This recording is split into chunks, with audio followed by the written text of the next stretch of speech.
എല്ലാ പ്രിയ സുഹൃത്തുക്കൾക്കും ട്രിവാൻഡ്രം പൾസിന്റെ പുതിയൊരു എപ്പിസോഡിലേക്ക് സ്വാഗതം.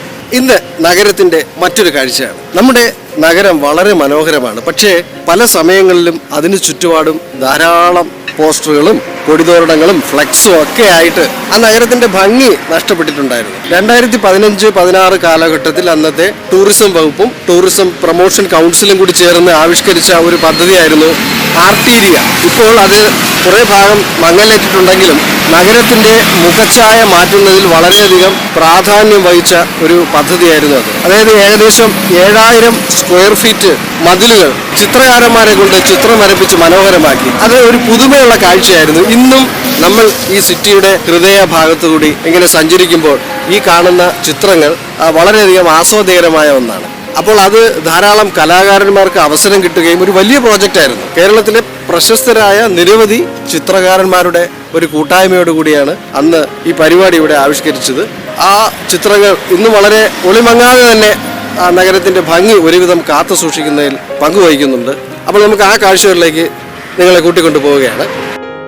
തലസ്ഥാനത്തെ ചുമരുകൾ കലാപ്രദർശന വേദിയാക്കി മാറ്റുക എന്ന ഉദ്ദേശത്തോടു കൂടിയാണ് 2014 ആർട്ടീരിയ എന്ന ഈ പ്രോജക്റ്റ് പ്ലാൻ ചെയ്തത്. പാരമ്പര്യ ചിത്രകലയും മ്യൂറൽ ചിത്രകല, കേരളത്തിന്റെ ചരിത്രം, കാർഷിക സമൃദ്ധി, യാത്രകൾ, പോരാട്ടങ്ങൾ എന്നിവയൊക്കെ ഉൾപ്പെടുത്തിക്കൊണ്ടായിരുന്നു ഈ ചിത്രരചന ആസൂത്രണം ചെയ്തത്. ടൂറിസം വകുപ്പും ജില്ലാ ടൂറിസം പ്രൊമോഷൻ കൗൺസിലും സംയുക്തമായി ഏകദേശം 7000 സ്ക്വയർ ഫീറ്റ് വിസ്തൃതിയിൽ 21ഓളം ആർട്ടിസ്റ്റുകൾ കഠിനാധ്വാനം ചെയ്താണ് ഈ പ്രോജക്റ്റ് അന്ന് പൂർത്തിയാക്കിയത്.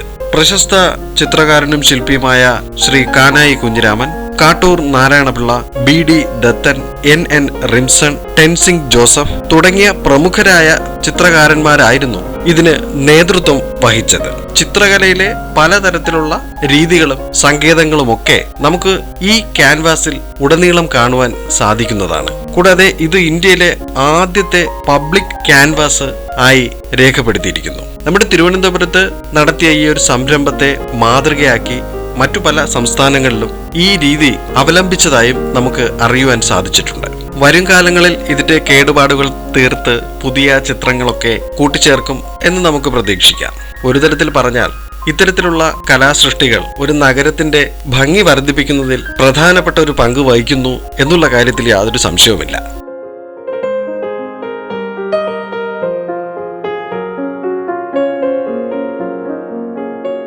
കലയും സംസ്കാരവും ഒക്കെ ഒരു നാടിന്റെ മനോഹാരിത നിലനിർത്തുന്നതിലും കൂടാതെ അതിന്റെ പ്രാധാന്യം വിളിച്ചോതുന്നതിലും ഒരുപാട് പ്രധാനപ്പെട്ട പങ്ക് വഹിക്കുന്നുണ്ട്. നമ്മുടെ തിരുവനന്തപുരം അതിപ്രശസ്തരായ ചിത്രകാരന്മാരുടെ ഒരു ആസ്ഥാനമാണ്.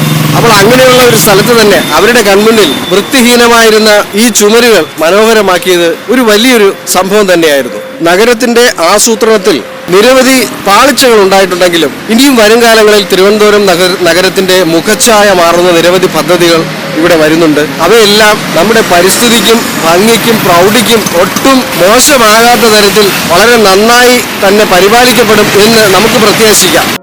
എന്നാൽ ഇത്തരത്തിൽ നന്നായി പരിപാലിക്കപ്പെടുന്ന ഈ ഒരു പ്രദേശമൊഴിച്ച് മറ്റുള്ള പല സ്ഥലങ്ങളിലും ഈ ഒരു ഭംഗി വരുത്തുവാൻ കൂടി ശ്രദ്ധ ചെലുത്തിയിരുന്നെങ്കിൽ ഈ നഗരമെമ്പാടും കൂടുതൽ ദൃശ്യഭംഗി കൈവന്നേനെ എന്ന് നമുക്ക് ആശിക്കാം. ലോക പ്രശസ്തരായ നിരവധി ചിത്രകാരന്മാരും കലാകാരന്മാരും ജന്മം കൊണ്ട നമ്മുടെ ഈ കേരള നാട്ടിൽ ഇത്തരത്തിലുള്ള സംരംഭങ്ങൾ കലയുടെ അഭിവൃദ്ധിക്ക് കാരണമാകും എന്നുള്ള കാര്യത്തിൽ യാതൊരു സംശയവുമില്ല. കൂടാതെ പലർക്കും അവരുടെ കഴിവുകൾ പുറത്തു കൊണ്ടുവരുവാനുള്ള ഒരു സാഹചര്യം കൂടി ഇതിലൂടെ കൈവരുന്നു. ഉന്നതമായ കലാമൂല്യങ്ങൾ ഉയർത്തി കാണിക്കുന്ന ഒരു സമൂഹത്തിൽ ശാന്തിയും സമാധാനവും പുതിയ സൃഷ്ടികളുമൊക്കെ എപ്പോഴും നിലനിൽക്കും എന്ന കാര്യം നമുക്കറിയാവുന്നതാണ്. ഇത്തരത്തിൽ തിരുവനന്തപുരം എന്ന മനോഹരമായ ഈ ഒരു നഗരത്തെ കൂടുതൽ മോടി പിടിപ്പിക്കുന്ന തരത്തിലുള്ള പുതിയ പുതിയ ആവിഷ്കാരങ്ങൾ നമുക്ക് ആവശ്യമാണ്. കാരണം നമ്മുടെ പ്രധാനപ്പെട്ട വരുമാന സ്രോതസ്സുകളിൽ ഒന്നാണല്ലോ ടൂറിസം. ഇത് പുറത്തുനിന്ന് വരുന്ന വിനോദസഞ്ചാരികൾക്ക് ഒരു വ്യത്യസ്തമായ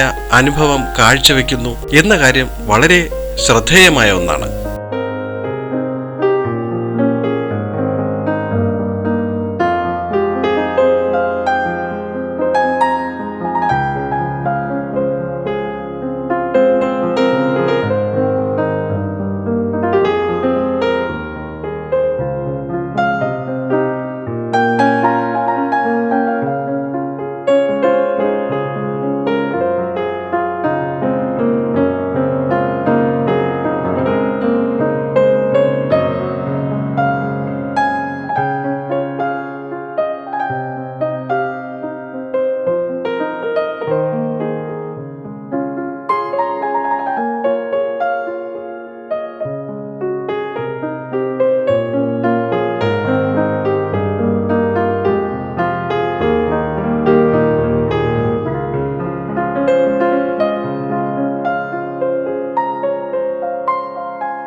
അപ്പോൾ സുഹൃത്തുക്കളെ, നഗരത്തിൻ്റെ പുതിയ ഒരു കാഴ്ച പ്രകടമാക്കിയ ഈ ഒരു എപ്പിസോഡ് നിങ്ങൾക്ക് ഏവർക്കും വളരെയധികം ഇഷ്ടമായി എന്ന് വിചാരിക്കുന്നു. നമുക്ക് മറ്റൊരു എപ്പിസോഡിൽ വീണ്ടും മറ്റൊരു തിരുവനന്തപുരത്തിൻ്റെ കാണാ കാഴ്ചകളുമായി നമുക്ക് കാണാം. അതുവരേക്കും ഏവർക്കും നന്ദി, നമസ്കാരം.